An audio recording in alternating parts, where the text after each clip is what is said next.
ये इल्मी चमन है रश के ज़ोन, ये मज़हर शाने अर्ज़े दकन। बिस्मिल्लाहिर्रहमानिर्रहीम।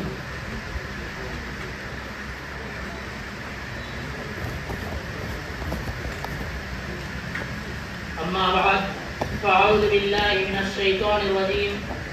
बिस्मिल्लाहिर्रहमानिर्रहीम। या अय्युहल्लज़ीना आमनू कुतिबा अलैकुमुस्सियामु कमा कुतिबा अलल्लज़ीना मिन क़ब्लिकुम लअल्लकुम तत्तक़ून। నా ప్రియమైన ఉపాధ్యాయులకు, నా తోటి మిత్రులకు, స్టేజ్ పై ఉన్న పెద్దలకు అస్సలాము అలైకుం వరహ్మతుల్లాహి వబరకాతుహు. రంజాన్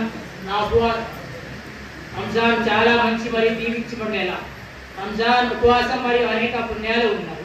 ఖురాన్ వంటి పవిత్ర గ్రంథం అవతరించిన నెల రంజాన్ మాసం. రంజాన్ మాసం ప్రతిఫలం 70 రెట్లు ఎక్కువగా ఉంటుంది. రంజాన్ ఉపవాసం మరియు దాని కొరకు ఫలితం నేను ఇస్తానని అల్లాహ్ ఇలా చెప్తున్నాడు. రంజాన్ ఒక ఇస్లాం ఆచారంలో గొప్ప ప్రాముఖ్యత ఉంది.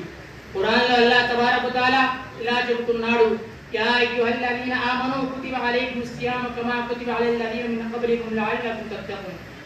దీని అర్థం ఏమిటంటే, ఓ విశ్వాసులారా, మీలో భయభక్తులు జన్మించాలని మీ పూర్వీకులపై ఉపవాసాలు విధించబడినట్టే మీపైన కూడా ఉపవాసాలు విధించబడింది. ఒక హదీస్లో మన ప్రవక్త ముహమ్మద్ సల్లల్లాహు అలైహి వసల్లం గారు ఇలా చెప్పారు, ఎవరైతే రంజాన్లో ఉపవాసం ఉంటారో అతనిలో దైవభక్తి గుణం అభివృద్ధి చెందుతుంది, అతడు ఖచ్చితంగా స్వర్గానికి వెళ్తాడు. మరొక చోట ప్రవక్త సల్లల్లాహు అలైహి వసల్లం గారు ఇలా సెలవిచ్చారు, రంజాన్ అంటే ఏమిటో ప్రజలకు తెలిస్తే రంజాన్ సంవత్సరం పొడుగ్గా జరగాలని ఉమ్మత్ కోరుకుంటారు.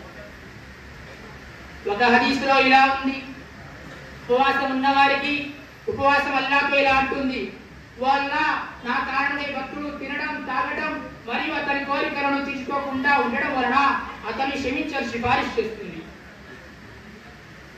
ఉపవాసం సమయంలో కూడా తప్పు చేయడం, ఒకరి గురించి చెడుగా మాట్లాడుకోవడం, చెడు పనులు చేయడం, గిల్లి పెట్టుకోవడం ఇవన్నీ మానుకోవాలి.